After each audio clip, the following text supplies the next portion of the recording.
historique qui a été en 2005, qui a été coté en 2005. C'est un split de Bayer.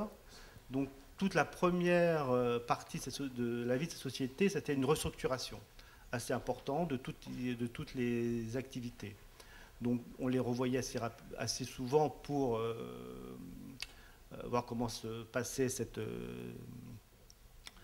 ces différentes opérations. Fin 2008, la crise les heurte tout de suite, assez fortement, puisque du jour au lendemain, Michelin a arrêté toute commande. Donc là, on est allé les voir de nouveau, et c'est vrai qu'on était prêt à sortir, parce qu'on disait, bon, bah, ça y est, l'histoire est finie.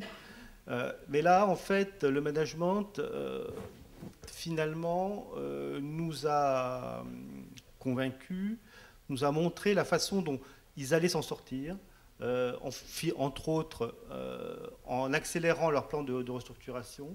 Et c'est vrai qu'au bout de 6 mois, la société s'était restructurée beaucoup plus rapidement que prévu, puisque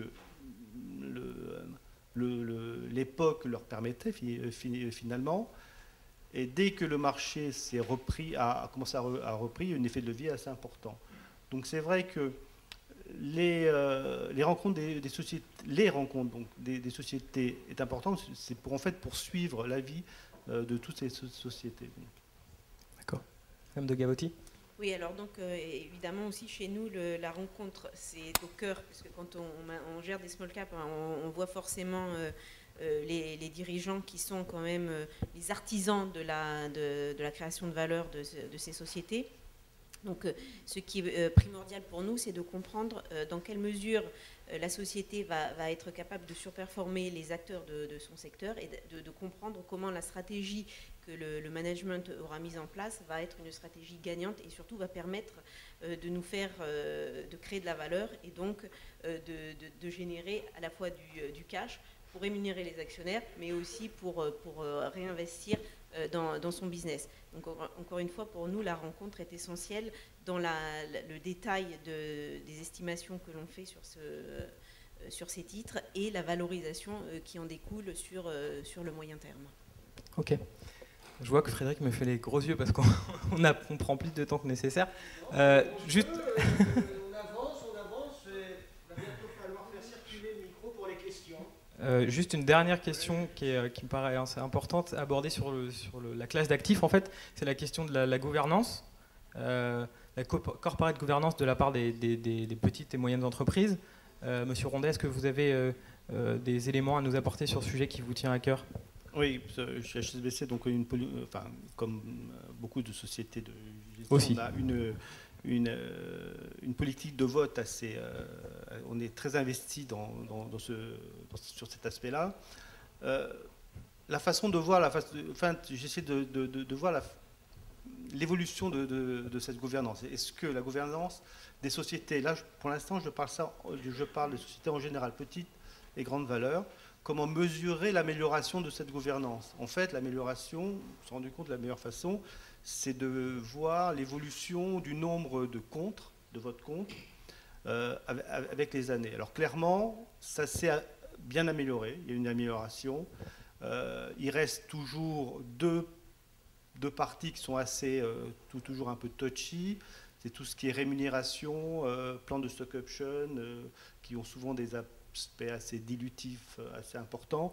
Donc ça, par contre, ça n'a pas trop évolué, et ça représente en général 60% de nos votes contre.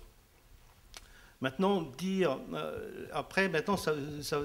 essayer de voir si les petites valeurs évoluent de façon différente. En fait, les petites valeurs évoluent de la même façon. Il n'y a pas un problème de gouvernance plus fort sur les petites que sur les grandes. Sauf bien sûr que les petites valeurs ont plus de mal c'est plus compliqué pour eux de mettre par exemple en place un comité de rémunération. C'est complexe, ça coûte cher, donc ça leur a plus de mal. Avoir aussi un conseil d'administration avec des indépendants, là aussi ils ont beaucoup plus de mal à faire venir des indépendants. Une société qui fait 500 millions de market cap a un peu de mal à faire venir des administrateurs indépendants.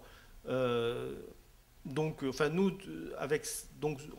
on a décidé de ne plus voter contre toutes les valeurs qui sont en dessous d'1 milliard d'euros, d'adapter notre politique de vote. Alors, en mettant ça de côté, bon, on a vraiment l'impression qu'il y a comme l'ensemble du marché, l'ensemble des valeurs, une amélioration de la gouvernance, et il n'y a pas de risque plus important, il n'y a pas un décalage grand des petites valeurs. Ça, on est quasiment sûr. Juste avant qu'on prenne les questions, peut-être 2-3 mots sur les facteurs de soutien sur la classe d'actifs à moyen terme et aussi les risques que vous avez identifiés chacun, rapidement en 2-3 mots. En 2 mots. En 2,5 mots, monsieur Ogilvy. Bon, en 2 mots. Le soutien, ça vient du fait que en masse, les small caps créent plus de valeur que les grandes capitalisations, et il y a plus de croissance. Donc boursièrement, si on investit un multiple raisonnable, ça devrait donner sur longue période une performance supérieure. Le risque, c'est clair, le risque c'est la liquidité. À chacun de le gérer comme... c'est un élément important de la gestion small caps. Ouais. Un événement Lehman, c'est un risque plus pour les small caps que éventuellement pour les large caps en dehors des banques. Madame de Gavotti. Je n'ai pas beaucoup plus à rajouter, puisque pour nous, donc encore une fois, les small caps, c'est un investissement structurel, parce que structurellement, c'est un univers qui est en croissance. Donc c'est un investissement que l'on doit considérer comme structurel dans un portefeuille. Et le risque, bien évidemment, c'est le risque de liquidité. Et chez nous, c'est le premier risque que l'on prend en compte, puisque le premier filtre dans notre process, c'est la liquidité, pour qu'on soit capable justement de pouvoir monter en termes de répliquer notre performance en fonction de la croissance de nos actifs. Monsieur Rondet, la liquidité aussi. Alors le plus gros risque reste la liquidité et la liquidité. C'est pour ça qu'on est extrêmement prudent, on fait très attention à la liquidité des titres que l'on met en portefeuille. Très bien. Et on a le temps pour des questions du coup. Allez, là, on y va. S'il y a des questions, on a la chance d'avoir 3 gérants sous la main. Est-ce qu'on vous prête un micro? Ouais. Est-ce qu'il y a besoin d'un micro? Alors en attendant que... Ah bah oui, là, monsieur. Sur la liquidité, c'est un point important de votre logistique. Est-ce que vous êtes arrivé à la définition d'une limite en termes de capacité maximale au-delà de laquelle il ne serait pas raisonnable de gérer les small caps? Alors, chez nous, donc, on a des contraintes bien précises. On doit être capable de liquider notre portefeuille, un pourcentage de notre portefeuille dans un nombre limité de jours. Et compte tenu du niveau de capitalisation boursière dans lequel on investit, qui est compris entre 400 millions d'euros et 4 milliards d'euros, donc, globalement, on s'est fixé une limite, alors qui varie forcément en fonction des périodes des marchés, mais globalement, on arrive à une capacité maximale de la classe d'actifs de l'ordre de 3 milliards. Est-ce qu'on a d'autres questions? J'ai une petite question qui est simple, mais la réponse... ça joue quel rôle dans un portefeuille? Vous conseillez d'en mettre combien dans un portefeuille pour un particulier? Alors vous évitez de me dire 100%, mais des small and mid cap, on en met combien dans un portefeuille? En synthèse. Ça dépend évidemment de la définition du small and mid cap, mais chez nous, la définition, ça va jusqu'à 2 milliards. C'est à peu près 5% de la capitalisation boursière de la zone euro et à peu près 10% en termes de nombre de sociétés. Donc pour nous, en dessous de 5 à 10%, on est sous-pondéré small caps. Si ça répond à votre question. Oui, c'est très clair, Isabelle. Oui, alors moi j'allais donner une réponse. Si on prend de certains indices comme l'indice MSCI, on s'aperçoit, le MSCI Europe, on s'aperçoit qu'il y a à peu près 15%, 10 à 15% des titres qui ont des capitalisations inférieures à 4 milliards. Hein. Donc chez nous, la barre est plutôt à 4 milliards. Donc je dirais de la même manière, si on va avoir une exposition au small cap, on a un positionnement entre 5 et 10%. Et si vous voulez surpondérer, c'est à peu près le range que l'on donne. D'accord. Toujours en gardant un horizon d'investissement de long terme, en particulier pour les small et mid cap. Exactement, parce qu'on est là, encore une fois, pour accompagner la croissance des sociétés. Et donc, c'est vraiment sur du moyen terme. Ok. Une question sur le croisement entre la différence small caps et large caps. et croisé par l'analyse sectorielle. Est-ce que vous avez noté des différences importantes selon les secteurs entre les différences de performance entre large et small caps, et plus précisément lesquelles? Enfin, ça, je peux répondre. C'est quelque chose, nous, qu'on regarde à peu près tous les mois. Et vous avez des performances qui sont vraiment complètement différentes.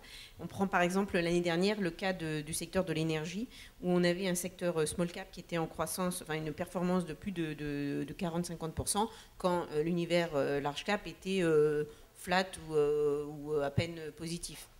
Donc vous avez vraiment des secteurs où vous avez des divergences qui sont colossales. Mais ça, on revient au caractère intrinsèque de l'univers, qui est un univers de croissance, où vous avez des challengers qui sont là et qui viennent prendre des parts de marché, si vous voulez, aux opérateurs historiques, ou qui viennent mettre en danger certains business models de gros opérateurs. Donc c'est bien là l'intérêt de cette classe d'actifs, c'est d'aller choisir des sociétés qui vont être capables de prendre des parts de marché et de croître plus vite et de potentiellement aussi devenir des proies pour des gros acteurs. C'est pratiquement vrai selon les secteurs. Enfin, là, j'ai les chiffres avec moi si vous voulez, mais c'est vrai sur l'ensemble des secteurs. L'année dernière, le seul secteur sur lequel ce n'était pas vrai, c'était le secteur de la consommation discrétionnaire, pour deux raisons. Le luxe qui est très peu moins représenté, on va dire, au sein de l'univers small cap, et vous aviez le secteur automobile qui avait extrêmement bien performé. Vous avez des représentants dans les small cap, mais où le gros de l'univers est quand même tiré par les constructeurs. Donc c'était vraiment, l'année dernière, c'était le consumer discretionary qui était le plus, où ça se vérifiait le moins, on va dire. Une dernière question à droite. Oui. Ah, bon. Est-ce que ça marche là? Oui. J'ai une question pour vous, Mathieu Caquino, justement. Je regardais le livret qui est très bien fait. Là, on a les trois fiches sur les trois gérants. La notation qualitative est la même pour les trois. Oui. Et il y a quand même des gros écarts de performance. Oui. Qu'est-ce que vous nous recommandez de regarder comme ratio pour faire le tri dans ces trois personnes, puisqu'ils ont la même note? C'est une question piège. Je vais y répondre. Moi, je vous recommande de venir à la session qui a lieu d'ici 3/4 d'heure, où justement Mathieu Caquino, Thomas Lancereau, Mara Dobrescu, qui sont les trois analystes fonds, vont nous expliquer comment ils dépiotent les fonds, comment ils regardent la performance et comment ils mettent la performance en perspective, et comment, à performance différente, on peut être au taquet, avoir d'excellentes notes. Bon, je reposerai la question. Alors. On reposera la question tout à l'heure. Je remercie les trois gérants.